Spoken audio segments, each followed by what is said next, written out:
Notre président nous avait promis, juré, qu'il fermerait les centrales à charbon d'ici 2022. Oui, mais seulement voilà, maintenant il fait froid, on arrête de déconner, il y a trop de froid et on a peur que le système électrique ne tienne pas. Du coup, cette semaine, on a rallumé les bonnes vieilles centrales à charbon. Bonjour et bienvenue dans cette nouvelle vidéo de DME en direct comme toujours. Si vous n'êtes pas abonné, je vous suggère de le faire et de cliquer sur la cloche pour être prévenu lorsque je sors une nouvelle vidéo. Et vous pouvez aider la chaîne en allant sur l'onglet boutique qui se trouve soit sur drômeaeconomy.com, soit sur la chaîne YouTube.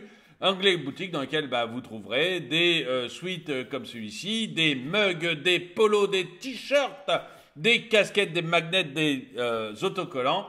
Le tout au logo de DME. En tout cas, merci pour tous ceux qui nous aident et j'ai des retours extrêmement positifs pour tous ces produits. Quoi qu'il en soit, on avait un président qui nous avait promis la fermeture des centrales à charbon et qui a eu en même temps l'excellente idée de fermer une centrale nucléaire et de ne pas mettre les autres centrales à jour. C'est ce qui est arrivé pendant les premières années du premier quinquennat d'Emmanuel Macron. Notamment, voilà, quand il fait froid, les centrales à charbon, on est très content de les voir arriver. Et du coup, on a rallumé une centrale à charbon.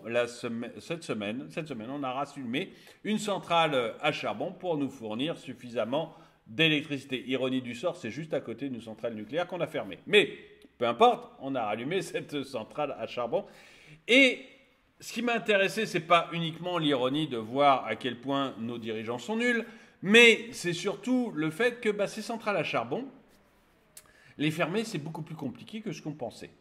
Et que du coup, il y a une vraie réflexion à avoir sur, si on les transformait, si au lieu de fermer les centrales à charbon, il y a quand même des gens qui bossent dans ces centrales à charbon, elles ont quand même une utilité, ces centrales à charbon, puisqu'on vient juste de les rallumer. Si, au lieu de les fermer, on les transformait pour qu'elles soient plus responsables de l'environnement et qu'elles émettent moins de CO2, et qu'en même temps, on continue à nous fournir suffisamment d'électricité pour vivre. On va voir ça ensemble tout de suite. La centrale thermique Émile Huchet à Saint-Avold. Oh, pardon. Merci à Véronique et Denis de m'avoir envoyé. Ils m'ont envoyé plein d'articles sur cette centrale à charbon. Donc, merci beaucoup à eux. La centrale thermique d'Émile Huchet à Saint-Avold, en Moselle. Alors, Saint-Avold, si vous regardez sur une carte, c'est moins de 250 km de Fessenheim. Hein. On a fermé Fessenheim, du coup, on met du charbon au lieu du nucléaire.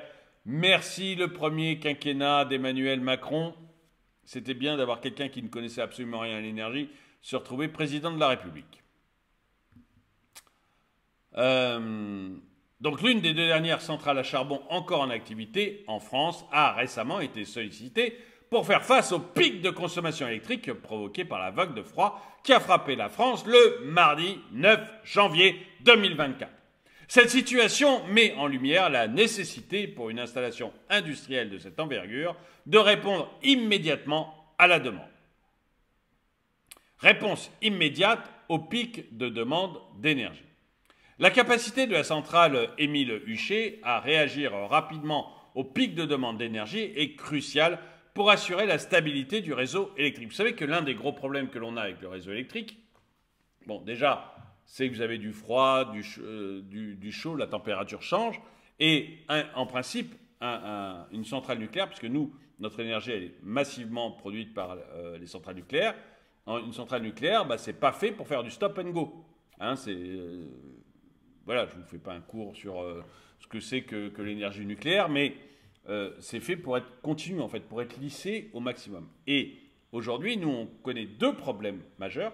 Il y a un problème climatique qui fait que les vagues de froid, elles arrivent, mais ça fait des dizaines d'années, des centaines, des milliers d'années que c'est comme ça. Les vagues de froid arrivent et puis ça se réchauffe, puis ça refroidit. Donc il y a des pics qui sont créés. Ça, c'est le premier problème. Le deuxième problème, c'est que avec les éoliennes, vous avez d'autres pics qui ont été créés. Les éoliennes, quand il n'y a pas de vent, ça ne tourne pas. Et donc ça tourne 25% du temps, 35% quand c'est dans la mer. Et du coup, ça crée des nouveaux pics. le nucléaire, on l'a vu, c'est pas fait pour gérer les pics, c'est fait pour créer une énergie stable et continue. Et c'est d'ailleurs un gros problème parce qu'avec l'éolien, on est obligé de faire un peu du stop and go avec le nucléaire, ce qui abîme les centrales beaucoup plus vite que ça ne devrait normalement. Donc, mais le mieux pour gérer les deux pics, c'est-à-dire les grands froids et l'éolien qui ne marchent pas, eh bien, c'est d'utiliser des centrales à gaz, des centrales à pétrole et des centrales à charbon. Et c'est pour ça que l'Allemagne, qui n'a pas du tout de nucléaire, mais beaucoup d'éolien, utilise énormément de charbon. Parce que c'est très facile à mettre en route et à arrêter le charbon. C'est du stop and go super facile et très rapide. Et ce dont on a besoin, quand le vent s'arrête et qu'il y a un gros coup de froid, eh bien, on a besoin de pouvoir mettre tout de suite, très très rapidement, de l'énergie sur le réseau électrique pour éviter que le réseau flanche. Voilà, petite explication rapide. Donc, qu'elle soit en fonctionnement ou à l'arrêt, une fois déclarée disponible sur le réseau, la centrale doit garantir la fourniture d'énergie. Selon Camille Jaffrelot, responsable de la communication de Gazelle Énergie, le propriétaire de la centrale fonctionne avec des équipes en rotation en 3-8, assumant une présence continue sur le site. Même lorsque la centrale ne tourne pas, un nombre minimum d'équipes est maintenu pour assurer la sécurité et garantir un niveau optimal de disponibilité. Au cours des 2 dernières années, d'importants investissements de 10 millions d'euros ont été réalisés correspondant à des travaux de révision décennale. Transition vers la biomasse, un défi majeur. Parce que, donc, comme je vous le disais, c'est l'une des choses qui m'a intéressé dans les articles que m'ont envoyé Véronique et Denis, c'est le fait que, en fait, on est passé, on a besoin, comme le président ne veut plus de charbon, peut-être a-t-il raison, je ne veux pas juger de ça, mais il y a quand même des équipes qui travaillent dans l'usine, dans la centrale, elle appartient à des gens. Bon, ils disent, nous, on va continuer à gagner de l'argent et on va continuer à embaucher nos salariés.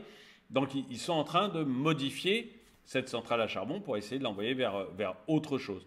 Mais là, ce qui m'amuse aussi de vous mettre, c'est ce fameux tweet où on voit notre président en novembre 2018 et cette année en 2023. Écoutez à quel point on est dirigé par des visionnaires, des gens compétents, extrêmement visionnaires, qui savent exactement où ils vont.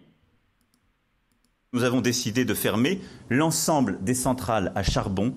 La France, qui produit déjà l'électricité parmi les plus décarbonées d'Europe, sortira totalement du charbon d'ici 2022. D'ici 2027. Voilà. Donc le champion du monde qui voulait couper en 2022, finalement, dit d'ici 2027, c'est-à-dire après les élections. Hein. Au moment où je suis plus président, j'aurais pas à déjà 2022, c'était après les prochaines élections présidentielles, et puis maintenant c'est 2027. Comme ça, j'aurais pas assumé si ça ne se fait pas et ça ne se fera pas.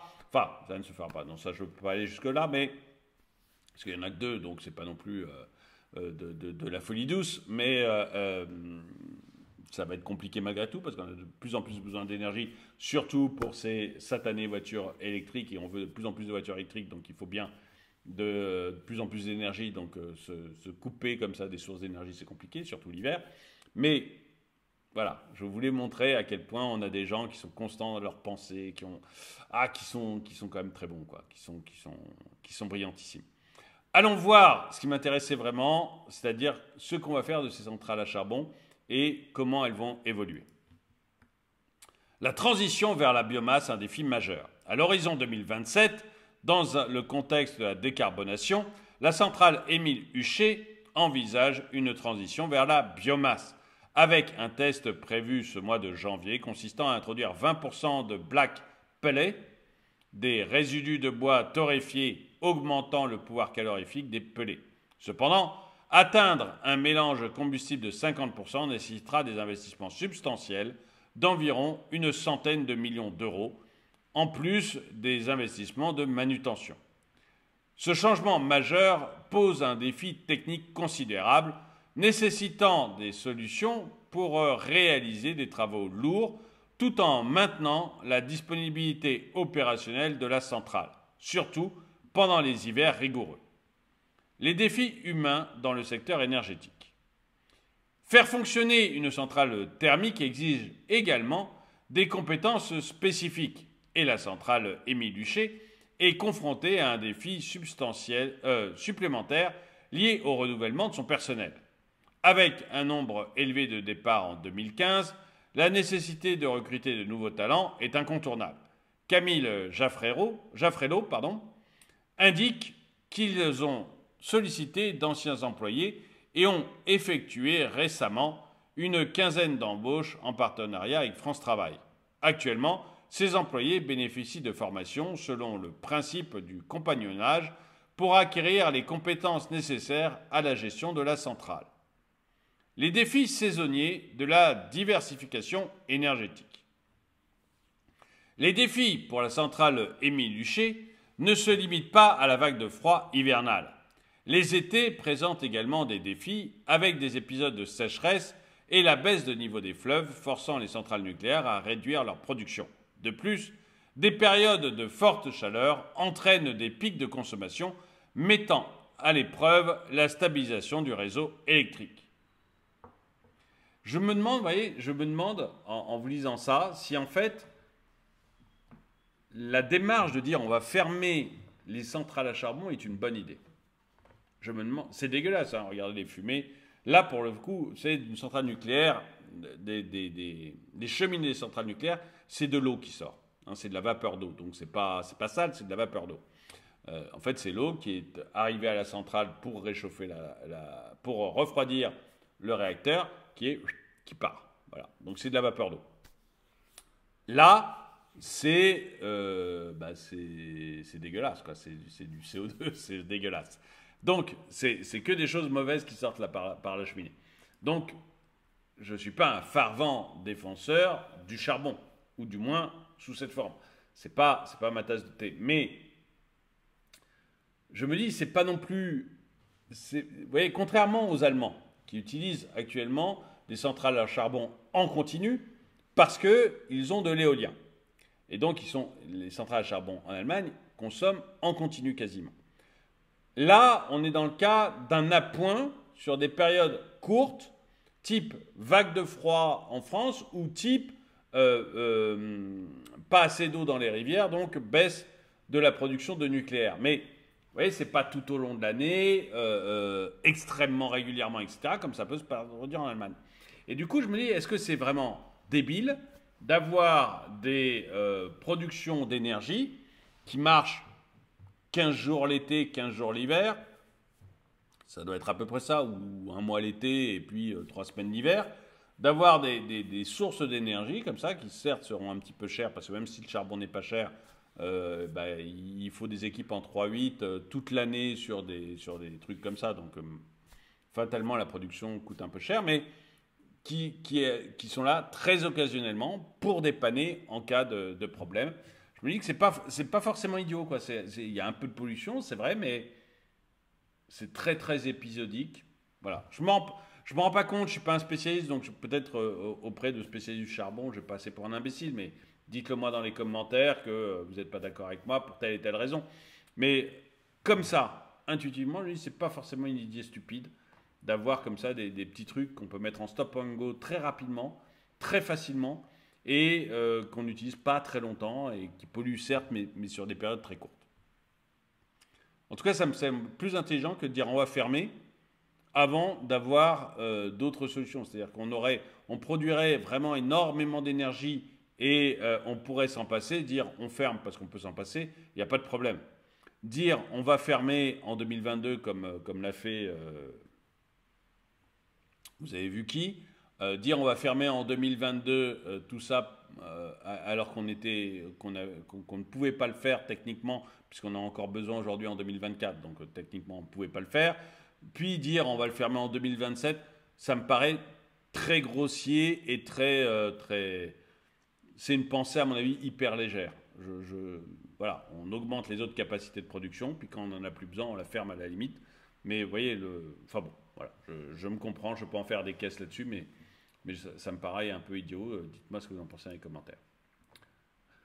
Les défis Non, pardon, j'en suis là. Hop, la centrale Émile Luché se trouve à la croisée des chemins, jonglant avec les défis immédiats de la vague de froid, tout en se préparant à une transition énergétique majeure vers la biomasse.